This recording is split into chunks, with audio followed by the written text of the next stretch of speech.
Hi, thank you for tuning in on the ninth video. If you follow the other ones, by now you know my name is Jaime. I'm an ERP, EMDR, and CBT therapist, and I specialize in OCD, among other things, especially trauma. And today we are thinking to be talking about how to stop unwanted thoughts.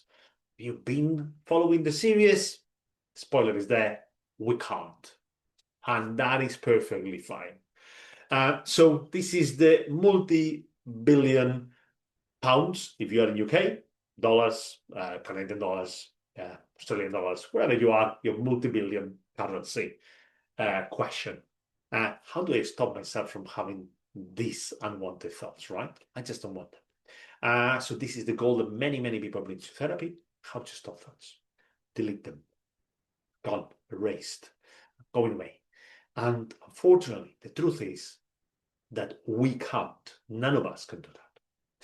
In fact, reflecting in the video, I could give you another title that is How to Stop Your Thoughts. Spoiler alert, we can't, because we can't stop thinking. It's just something that people obsesses researching, and they try to do more and more and more, and they try to push the thoughts away. And if from the video before, if you've seen it, we're talking about how that maintains some of the thoughts. So people are trying to also control the thoughts that come up they pop in your mind. Once again, we can't. They just come up in your mind. If you check previous videos, we'll do a small exercise on why that may be. Also, we're talking about the thought trap, right? If you don't believe me, ask yourself, how long have you been trying to control your thoughts? How long have you been trying to stop those thoughts? Chances are that most of the people I work with would say, as long as I can remember, since I'm a child, as long as I've been having intrusive thoughts. And if that's true, and it applies to you, then if you've been trying so hard to stop the thoughts for so many years, how is that they are still coming up? How is that this not working?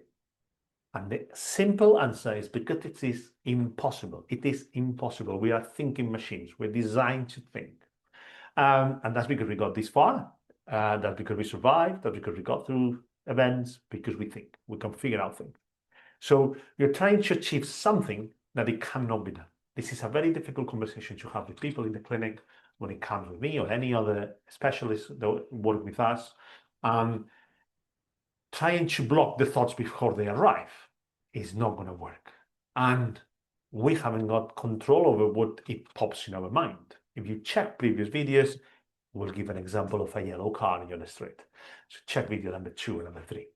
We only have control over what we do after we have that thought, right? And we have discussed that again. So check those videos, go back, and also if you enjoy, subscribe, because there are more coming, especially with those.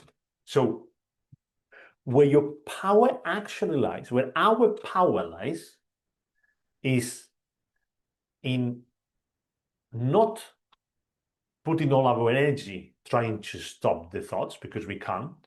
And what we are choosing is to respond differently. Do you listen to it? Do you give it meaning? Do you follow it down to the rabbit hole? Or do you let it pass? That's where your power, our power, lies. That's where you have the control. You're trying to control those thoughts that just keep popping up, that we have no control over, and then they continue coming up years after years. And here is the paradox. The more you try to stop a thought, the more you focus on it. And therefore, the more focus you put, the more it sticks around, the more it comes, right? So you're inadvertently letting your thought live rent-free in your house. And in this case, it's not rent-free. You're paying with your energy and you're paying with your time. So your thought is bouncing around and you're trying very hard to stop it. So trying not to think about something is like trying not to look at the flashing neon sign. It's just there. And it keeps it going up and off, on, off, on, off. It's designed to lighten you up, right? So what can we do instead? The short answer, the easy answer is nothing. We don't do nothing. Well, we don't do nothing, we do something. So we do nothing, or we don't do anything, right? So nothing, we don't respond. It obviously sounds unhelpful. It obviously sounds to some people unbelievable. And I'm going to back to the question, have you been trying to do something for a long time? Managing your thoughts, have they gone away? And if the answer is no, and you've been changing your responses or your compulsions, and the thoughts still come back, then maybe we need to be thinking what is in control, and you can do nothing. And that is what is in your control, not responding or engaging differently. So we want you to treat these thoughts like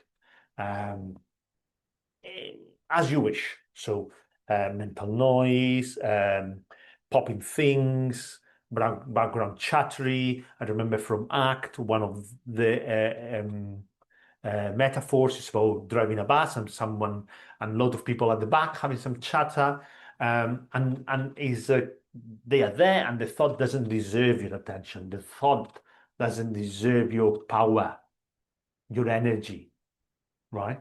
So that means that we don't assign any meaning to the thought. We don't assign any meaning of what it says about ourselves. We don't try to push it away. We don't replace it with something better. We don't argue or analyze it. We just let it be, and we let it be there until it passes. So we are retraining your brain. Now, if you spend years paying attention to these thoughts, trying to suppress them, neutralize them, or anything, this won't feel easy, and it isn't. It's energy consuming. And it is possible to retrain your brain to do the opposite, not responding. We're retraining your brain after you've been all these years training your brain that way. We want to retrain it back. We want to stand and look at things and let them pass. Some people find that once they truly understand this principle, we just need let the thoughts go. They can start to do so. Another needs more practice, like with everything. And others find that it takes longer, another takes shorter. This is something to learn, and it's okay as your pace. We want to make it for you and your needs. So the first step is to stop trying to stop the thoughts. That makes sense. And the goal, because of the goal, is not to eliminate the thoughts, which is unachievable. So we are setting ourselves to fail. Is the very thing that keeps you stuck. Because the goal is about the relation with your thoughts. And therefore, there is a new way to relate to your thoughts. So what can you do instead? Start noticing the thoughts without reacting. Don't appraise the thoughts. Don't assign importance. Just observe them. Here is a metaphor for you. So imagine you're standing on a train platform. Train come and go. And each train is a thought. And you can watch it arrive. You can watch it leave. You don't have to board the train, especially when you know where the train is going to take you. Because we've been always there. Because you've been there, we've always been there. You know when you engage and jump on that train, it's going to take you to the same place. So then you are the one who decides whether you want to stay in that platform, having a warm drink, talking to your friends, or you want to step in and let the train take you where it goes, that you know where it goes most of the time. You can do the same. Imagine in cars in a motorway. You're looking at them, the sound comes, the sound goes, and they are just coming up and coming out. You can choose to try to fetch them, right? Or you can choose to let them go. And many metaphors, and there'll be some mindful exercises on the channel coming up. So what's next? You can't control what enters your mind, and you can't control what you do with it.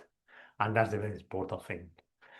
If you are taking something from today and I hope you take from today, the summary is you can control what it enters in your mind. You can control what you do with it. So we'll share more practical tips in the videos coming up. And keep tuned, like us, share us, comment, and let us know if you like what you hear. Thank you very much. And this is Jaime, the director of the Online Therapy Clinic.